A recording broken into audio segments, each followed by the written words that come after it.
Fala galera, tudo bem? Meu nome é Eduardo e, assim como muitas pessoas, eu sou apaixonado por futebol. Recentemente eu rompi meu tendão de Aquiles, uma coisa que vai me deixar afastado dos campos por um bom tempo. Mas eu decidi me aproximar do futebol de outra maneira, criando esse canal para compartilhar algumas experiências que eu já tive com o futebol. Especificamente falar sobre estádios de futebol. Já visitei alguns estádios aqui no Brasil e fora e quero compartilhar um pouco da história desses estádios com vocês. E nesse primeiro episódio do meu canal, vou falar de um dos maiores clubes do mundo, para muitos o maior, Real Madrid. Mas antes de falar sobre o estádio, vamos começar a falar um pouquinho sobre a história desse grande clube. O Real Madrid foi fundado em 1902 por dois irmãos, o Carlos e o Juan Padrós.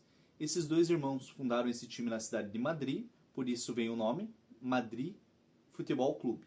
Isso mesmo. No início não existia Real no nome do clube.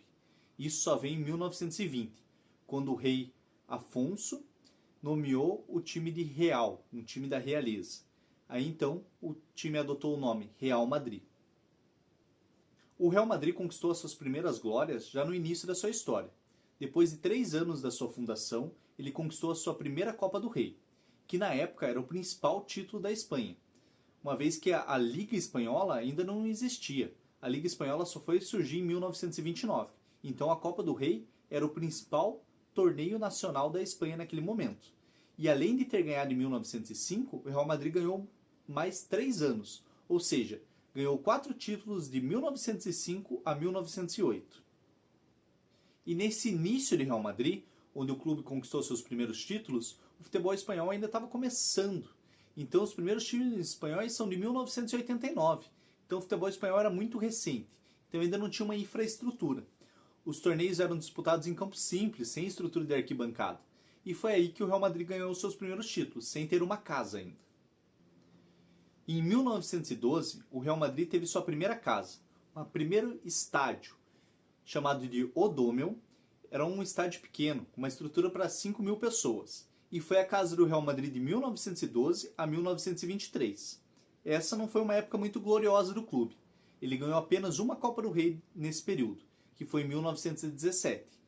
Além da Copa do Rei, ele ganhou mais títulos regionais, que eram títulos da própria cidade de Madrid, que para a época era importante, mas hoje não é muito relevante. Em 1923, a casa do Real Madrid passou a ser o estádio Ciudad Lineal, que foi a casa do time por 2 anos, de 1923 a 1924, enquanto o clube construiu um estádio maior, mais estruturado. Em 1924, o Real Madrid inaugura o estádio Chamartín, que leva esse nome por causa do bairro onde o estádio foi construído, e essa foi a casa do Real Madrid de 1924 a 1946. E foi nesse estádio que o Real Madrid conquistou seu primeiro título de Liga, em 1932. Em 1936, a Espanha passava por um momento complicado. Estava passando por uma guerra civil. E essa guerra civil espanhola foi muito prejudicial para o Real Madrid. Foi nesse momento que o Real Madrid perdeu alguns dirigentes e funcionários do clube por causa da guerra. Acabaram falecendo durante a guerra, né? E também nesse momento o Real Madrid passou por uma grande crise, quase chegando a ir à falência. Mas dizem que nos momentos de crise que surgem os grandes heróis. E foi nesse momento que surgiu um dos grandes heróis do Real Madrid, o cara que mudou o patamar do Real Madrid, Santiago Bernabéu. Santiago Bernabéu tinha sido jogador do Real Madrid. Ele jogou no clube merengue de 1912 a 1927. Após a sua aposentadoria, ele permaneceu associado ao clube merengue, porém em 1936 ele foi soldado na Guerra Civil Espanhola. E quando ele retornou dessa Guerra Civil Espanhola, ele encontrou seu amado clube à beira da falência. E junto com outras pessoas, ele ajudou a reerguer o Real Madrid. E nessa época ele foi um dos principais dirigentes do Real Madrid. Em 1943, durante uma partida entre Real Madrid e Barcelona, ocorreu um grande conflito entre as duas torcidas. E o governo espanhol, como punição na época, exigiu que os dois presidentes dos clubes pedissem a renúncia dos seus cargos. E foi nesse momento que o até então presidente do Real Madrid, Antônio Santos Peralba, pediu a renúncia do seu cargo e, nas eleições, foi eleito Santiago Bernabéu, essa grande figura do Real Madrid. E por que Santiago Bernabéu é tão importante para esse clube? Porque Santiago Bernabéu, quando ele assumiu o cargo de presidência, ele percebeu que os outros clubes espanhóis tinham uma estrutura muito melhor que o Real Madrid. Exemplo de times que tinham essa estrutura melhor é o Barcelona e o Atlético de Bilbao. E ele percebeu que o Real Madrid estava ficando para trás. Então ele decidiu fazer um projeto audacioso, um novo estádio. Um estádio mais moderno, um estádio maior, um estádio que ia ser referência naquela época. E em 1947, o Real Madrid inaugura sua nova casa, o novo Chamartín. Eles não eram muito criativos para dar nome de estádio na época, então só deram o nome como Novo Chamartín. E esse estádio era muito moderno para a época. Era um dos estádios referência na Europa e também por causa da sua capacidade. Ele ia para 75 mil pessoas. Era uma capacidade muito alta para aquela época. Em 1955, o estádio Novo San Martín foi renomeado para o nome que conhecemos hoje em dia, Santiago Bernabéu, em homenagem ao atual presidente do clube na época. Santiago Bernabéu foi presidente do Real Madrid até 1978, que foi quando ele faleceu e assim deixou o cargo. E ao longo da sua história, o Santiago Bernabéu passou por várias reformas. Em 1950 a 1954, o Santiago Bernabéu passou por uma reforma onde aumentou a capacidade do estádio de 75 mil para 125 mil pessoas. É um valor assustador. Até para os estádios modernos chegarem nesse número é um valor assustador. E esses 125 mil só foi possível porque na época as pessoas ficavam em pé no estádio. Então não era cadeiras no estádio. E assim conseguiu uma lotação de 125 mil pessoas. Mas é uma capacidade estrondosa que até hoje assusta. E é claro que o estádio Santiago Bernabéu não conseguiu sustentar essa capacidade de 125 mil pessoas até os dias de hoje. Com o passar dos anos, cada vez mais teve exigências em relação à segurança em estádio, o que fez com que a capacidade fosse reduzida. A primeira redução de capacidade que o estádio passou foi em 1980, onde o estádio passou por uma reforma visando a Copa do Mundo e a FIFA exigiu algumas normas de segurança que fez com que o estádio tirasse alguns dos lugares que as pessoas ficavam de pé e criasse assentos. Dessa forma, o estádio reduziu bastante a sua capacidade de 125 mil para 90 mil, que ainda é um valor muito grande. Então, o Santiago Bernabéu sediou a final da Copa do Mundo de 1982, que ocorreu na Espanha. Na final, a gente teve Itália e Alemanha Ocidental. Naquela época ainda tinha aquela divisão da Alemanha entre Ocidental e Oriental. E a Itália ganhou da Alemanha Ocidental por 3-1, se sagrando a seleção campeã da Copa do Mundo de 82. Em 1990, por uma exigência da UEFA, o Santiago Bernabéu passou por outra reforma, onde tirou de vez os locais onde as pessoas ficavam de pé e transformou tudo em assento. Dessa maneira, a capacidade de 90 mil pessoas caiu para 75 mil pessoas. Nos anos entre 2000 a 2010, o Santiago Bernabéu passou por novas reformas. A capacidade aumentou de 75 mil pessoas para 85 mil pessoas. E o estádio passou por um processo de modernização, onde começou a ser colocada cobertura nas arquibancadas. Entre 2019 e 2024 ocorreu a última reforma. Essa reforma modernizou bastante o estádio. O estádio tem hoje uma tecnologia de gramado retrátil, uma tecnologia muito moderna que poucos estádios têm hoje em dia. Sabe aquela dificuldade que muitos times têm de alugar os seus estádios para show, evento, porque isso danifica o gramado? O estádio Real Madrid não tem esse problema. Como o gramado fica no subsolo e sim em cima um tablado, ele pode alugar para shows, eventos, que isso não vai danificar o gramado do estádio. Assim, o Real Madrid tem uma outra fonte de renda, que é o aluguel do estádio para eventos. Em 2024, eu tive a oportunidade de estar ao vivo no Santiago Bernabéu. Eu fiz um mochilão nesse ano para a Europa, onde eu fui para a Itália, França, Espanha e Portugal. E como eu ia passar pela Espanha, eu não podia perder essa oportunidade, de conhecer esse grande palco do futebol mundial, Santiago Bernabéu. Foi bem difícil de conseguir o ingresso. Eu já estava na Europa quando abriu a venda desses ingressos. E eu estava tendo dificuldade com a internet ruim e tudo mais. Minha irmã conseguiu comprar o ingresso aqui no Brasil para mim. E ela até me deu de presente de aniversário. e estava muito concorrido para conseguir o ingresso e eu consegui ficar no quinto anel do estádio. Ao todo são 7 anéis o estádio, não fiquei tão próximo do campo, mas foi uma experiência muito legal. Por fora o estádio é muito moderno, parece ter uma nave espacial, e por dentro também estádio muito moderno, com muita tecnologia, muito bonito o estádio, é um estádio muito novo, né? Tá tudo bem reformado, muito bonito o estádio.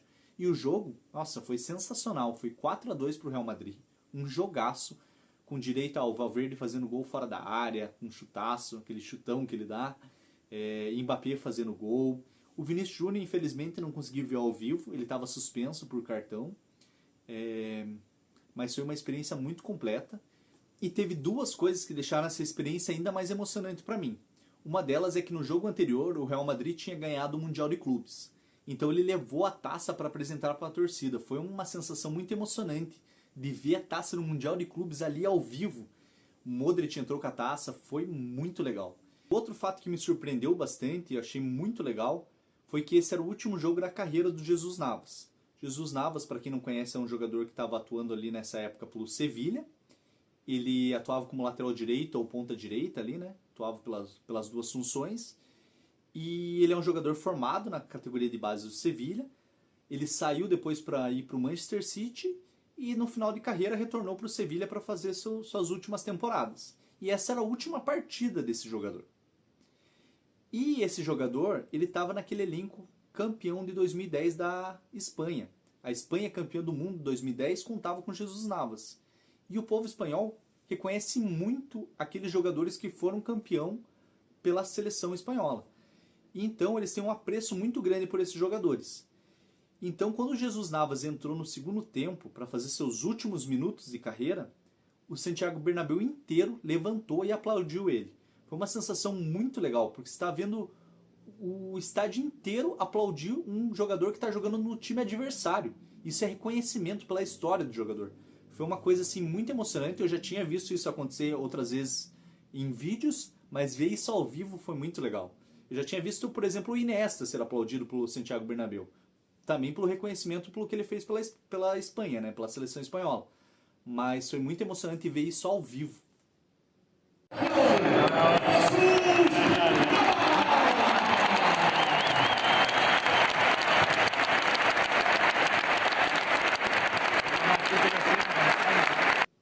E além de ter sido o estádio da final da Copa do Mundo de 1982, que a gente já comentou anteriormente, onde a Itália ganhou da Alemanha Ocidental por 3-1, o Santiago Bernabéu também foi a final da Eurocopa de 1964, onde a Espanha bateu a União Soviética por 2-1. E também foi já a final de 4 Champions Leagues, onde a última foi em 2010, e dessas 4 Champions League, uma delas teve o Real Madrid em campo, que foi a Champions League de 1957, onde o Real Madrid bateu a Fiorentina por 2-0. E uma curiosidade interessante é que o recorde de público do Santiago Bernabéu ocorreu no dia 19 de abril de 1956, onde teve o confronto entre Real Madrid e Milan pela Champions League, e o estádio registrou um público absurdo de 129 mil pessoas. Um recorde que provavelmente nunca será quebrado. Como eu comentei anteriormente, naquela época era possível as pessoas assistirem de pé o jogo, né? Então tinha locais para as pessoas ficarem de pé, por isso a capacidade do estádio aumentava muito. Provavelmente a gente nunca vai ver esse recorde sendo quebrado. 129 mil pessoas acompanharam o Real Madrid e Milan pela Champions League. E outro fato que juntou muitas pessoas no Santiago Bernabéu foi a apresentação do Cristiano Ronaldo. A apresentação do Cristiano Ronaldo, quando ele chegou do Manchester United para o Real Madrid, juntou nada mais, nada menos do que 80 mil espectadores. E se em algum momento da sua vida você for para a Espanha e tem o sonho, assim como eu tinha, de conhecer o Santiago Bernabéu, existem algumas opções. A mais óbvia, claramente, você pode procurar se tem algum jogo do Real Madrid nessa época que você vai estar lá. E é complicado um pouquinho para conseguir ingresso. Na época, eu já estava na Europa quando fui comprar o ingresso, pedi para minha irmã comprar daqui, porque minha internet não estava muito boa. Foi um pouco sofrido para conseguir o ingresso, é bem concorrido os ingressos do Real Madrid. A gente tem que pensar que é um dos clubes mais famosos do mundo, então atrai muito turista, o que dificulta bastante para conseguir comprar ingresso. E os ingressos são um pouco caros. Na época eu paguei R$ 800 no ingresso, já convertendo em reais, né? Mas eu entendo também que era um jogo grande, era Real Madrid e Sevilha. Talvez o Real Madrid com um time mais pequeno da Espanha, o jogo seja um pouco mais barato. E com certeza o Real Madrid e Barcelona, esse ingresso vai ser muito mais caro. Outra opção para quem quer conhecer o Santiago Bernabéu, mas não quer gastar tanto no ingresso, porque como eu comentei antes, os ingressos às vezes são bem caros, ou também se você vai numa época ali para a Espanha que não vai ter nenhum jogo em casa do Real Madrid, você pode optar também por um tour pelo estádio. Os tours são fornecidos pelo próprio site do Real Madrid, eles ali variam de 35 euros a 54, tem 4 tipos de tour para escolher ali, alguns são guiados, outros dão um pouquinho mais de liberdade para você, mas basicamente você consegue conhecer o estádio e consegue conhecer a sala de troféu do clube. E essa parte de sala de troféu eu não conheci, né? Não fiz o tour, mas meu cunhado fez e achou bem legal.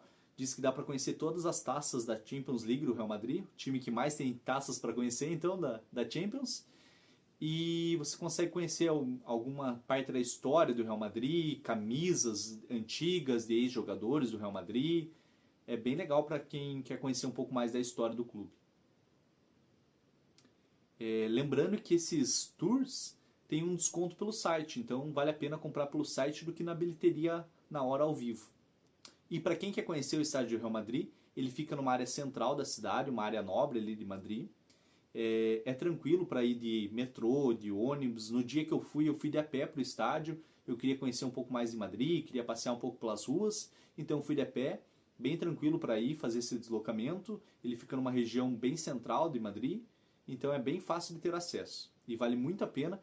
Se você está em pouco tempo, não vai conseguir fazer o tour e também não vai conseguir assistir nenhum jogo, vale a pena pelo menos dar uma passada no estádio, em volta, na frente, conhecer, tirar uma foto, vale muito a pena, é muito bonito e eu acho que é uma experiência que vale cada segundo.